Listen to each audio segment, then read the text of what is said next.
wabarakatuh. Selamat pagi dan salam sejahtera bagi kita semuanya. Perkenalkan, kami dari kelompok 3 akan mempresentasikan hasil penelitian kami, yaitu analisis tanggal lahir mahasiswa-mahasiswi Teknik Logistik Universitas Pertamina Angkatan 2021.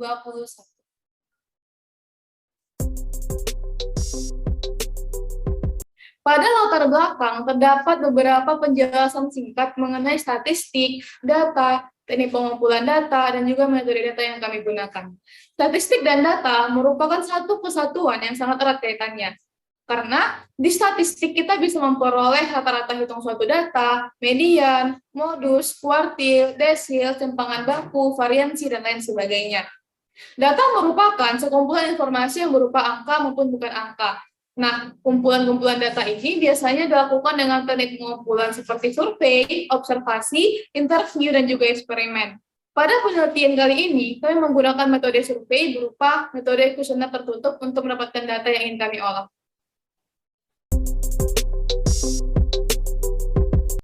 Oke teman-teman, kita akan membahas apa itu statistika. Statistika adalah ilmu yang mempelajari tentang bagaimana cara merencanakan, mengumpulkan, mengolah, menganalisis, menginterpretasikan, dan akhirnya mempresentasikan data sehingga dapat disajikan lebih baik. Statistika ini terbagi menjadi dua, yaitu statistika deskriptif dan statistika eferensia. Statistika deskriptif adalah bagian dari bidang ilmu statistika yang mempelajari tentang bagaimana cara pengumpulan, pengolahan, peringkasan, penyajian, serta analisis data. Dan statistika eferensia adalah metode analisis yang digunakan untuk menarik kesimpulan sebuah populasi secara umum berdasarkan hasil sampel. Statistika ini sangat bergantung pada sebuah data. Data merupakan angka-angka yang memiliki arti atau memberikan informasi. Jenis data berdasarkan skala pengukuran dibagi menjadi 4 jenis, yaitu skala nominal, ordinal, interval, dan ratio. Jenis data berdasarkan sifatnya dibagi menjadi dua, yaitu kualitatif dan kuantitatif. Data kualitatif menyajikan data dalam bentuk kalimat verbal, bukan angka ataupun bilangan. Sedangkan data kuantitatif menyajikan data berupa simbol atau angka. Pada penelitian yang kami lakukan ini, kami mengambil data yang bersifat kuantitatif, yaitu yang berupa simbol atau angka. Selanjutnya, kita akan membahas tentang metodologi penelitian. Teknik sampling dalam metodologi penelitian dibagi menjadi dua bagian, yaitu populasi dan sampel. Populasi adalah wilayah generalisasi yang terdiri atas objek atau subjek yang mempunyai kualitas dan karakteristik tertentu yang ditetapkan oleh peneliti untuk dipelajari dan kemudian ditarik kesimpulannya. Sedangkan sampel adalah bagian dari keseluruhan objek yang akan diteliti atau dievaluasi yang memiliki karakteristik tertentu dari sebuah populasi. Dalam penelitian ini, yang menjadi populasi adalah mahasiswa-mahasiswi program studi teknik logistik Universitas Pertamina Angkatan 2021. Sedangkan sampel yang diambil adalah 83 dari 90 orang mahasiswa-mahasiswi program studi teknik logistik Universitas Pertamina Angkatan 2021. Teknik pengumpulan data. Pengumpulan data dapat dilakukan dengan 4 cara, yaitu survei, observasi, wawancara, dan juga eksperimen. Namun dalam penelitian kali ini, kami menggunakan survei dalam bentuk kuesioner tertutup. Kuesioner tertutup adalah suatu kuesioner di mana pertanyaan-pertanyaan yang dituliskan telah disediakan jawaban pilihannya, sehingga responden tinggal memilih salah satu jawaban yang paling sesuai. Berdasarkan kuesioner yang telah dilakukan dan telah diisi oleh para responden, maka ada beberapa data yang telah didapat. Berdasarkan grafik, dapat disimpulkan bahwa mahasiswa teknik logistik yang lahir di tanggal 1, 17, 18, 23, 25, 26, 28, dan 30 masing-masing berjumlah 2 orang. Sedangkan mahasiswa teknik logistik yang lahir pada tanggal 3, 8, 22, dan 27 masing-masing berjumlah 4 orang. Mahasiswa teknik logistik yang lahir pada tanggal 4, 5, 6, 7, 9, 10, 16, 19, 21, dan 31 masing-masing berjumlah 3 orang. Sedangkan mahasiswa teknik logistik yang lahir pada tanggal 12 berjumlah 7 orang. Selanjutnya, mahasiswa yang lahir pada tanggal 13, 14, dan 24 masing-masing berjumlah 1 orang, serta mahasiswa yang lahir pada tanggal 15 dan 20 masing-masing berjumlah 6 orang. Rata-rata disebut juga dengan MEAN. MEAN bisa dihitung dengan menggunakan dua metode data, yaitu data tunggal dan juga data berkelompok. Rata-rata juga dibagi menjadi dua jenis, yaitu rata-rata untuk sampel dan juga rata-rata untuk populasi. Rata-rata untuk sampel dilambangkan dengan X bar, sedangkan rata-rata untuk populasi dilambangkan dengan mu. Karena data yang diperoleh berupa data tunggal dan juga data sampel, sehingga menggunakan rumus ini untuk memperoleh nilai suatu rata-rata. Nah, dari data yang diketahui, didapatkan jumlah seluruh data adalah 83, dan banyaknya data adalah 28. Sehingga nilai rata-rata yang didapatkan dari pembagian jumlah seluruh data dan banyaknya data adalah sebesar 2,96 atau dibulatkan menjadi 3.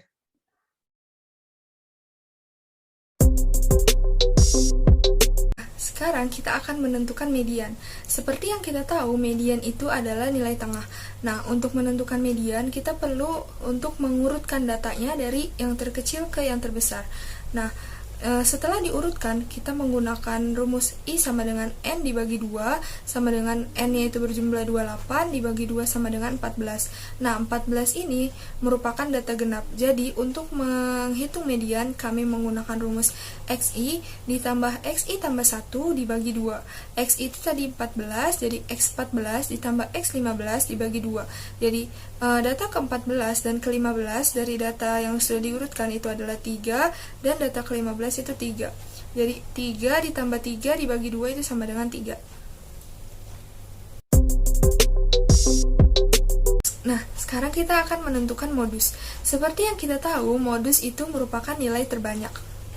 Nah, untuk menentukan modus ini, kita tidak perlu mengurutkan datanya dari yang terkecil ke yang terbesar. Kita hanya perlu melihat data dengan frekuensi terbanyak. Contoh, di sini 3 dalam data kami ini merupakan data yang frekuensinya paling banyak, yaitu ada 11. Jadi, dapat disimpulkan bahwa modus dari data kami itu adalah 3. Jangkauan disebut juga dengan rentang ataupun range. Jangkauan didapatkan dengan mengurangkan data terbesar dan data terkecil. Pada data yang diketahui, didapatkan data terbesar bernilai 7 dan juga data terkecil bernilai 1. Dengan menggunakan rumus ini, nilai maksimum dikurang nilai minimum didapatkan nilai jangkauan sebesar 6.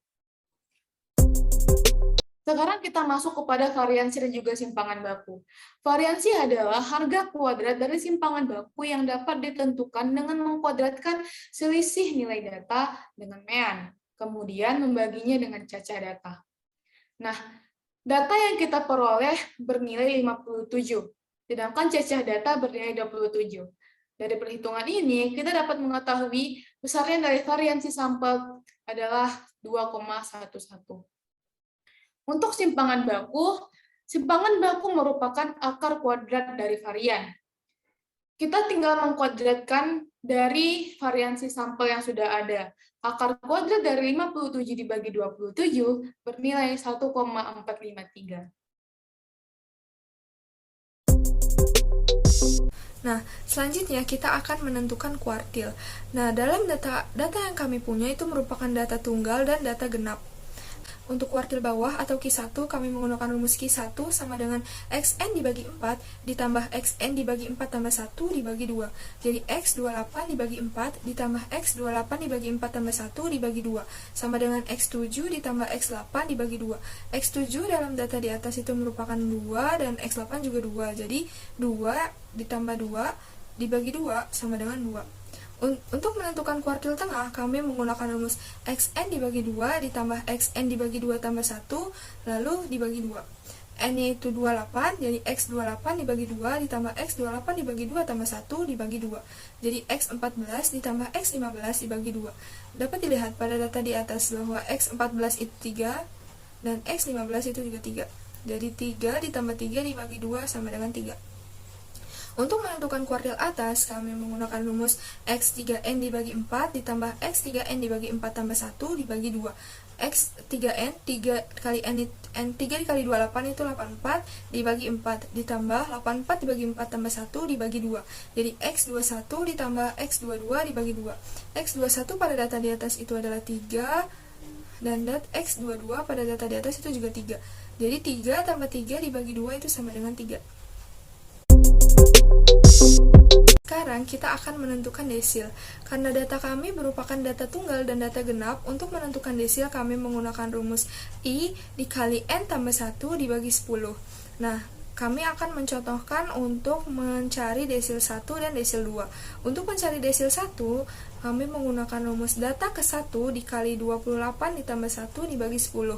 Sama dengan data ke 29 dibagi 10 atau data ke 2,9.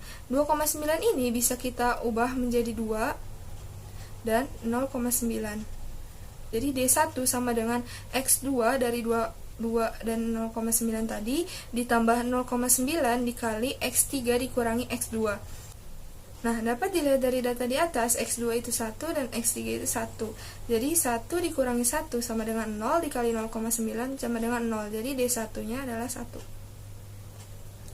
Nah, untuk mencari desil 2, kami menggunakan rumus data kedua dikali 28 tambah 1 dibagi 10. Data ke 58 dibagi 10 sama dengan data ke 5,8.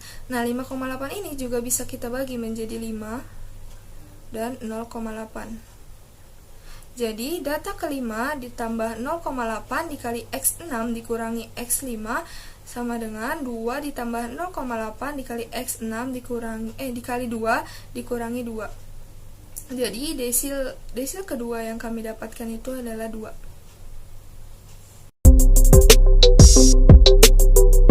Jadi teman-teman dapat diambil kesimpulan bahwa statistik dan data merupakan satu kesatuan yang saling berkaitan dan erat hubungannya. Karena dengan adanya suatu data, di statistik kita bisa mendapatkan nilai suatu rata-rata, median, modus, jangkauan, kuartil, desil, simpangan baku, variansi, dan lain sebagainya.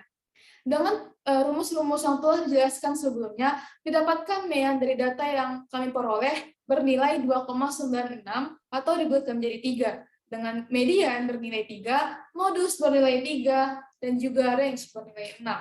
Selain itu, variansi sampel bernilai 2,111, simpangan baku sampel bernilai 1,453. Dan untuk kuartil 1 bernilai 2, kuartil 2 bernilai 3, dan juga kuartil 3 bernilai 3. Dan untuk desil salah satu yang kami ambil yaitu desil pertama dan juga desil kedua yang bernilai 1 dan juga 2. Sekianlah presentasi dari kelompok 3. Jika terdapat kesalahan kata, saya, Eca Preti Claudia, perwakilan dari kelompok 3 memohon maaf. Wabillahi taufiq wal hidayah. Wassalamualaikum warahmatullahi wabarakatuh. Bye-bye.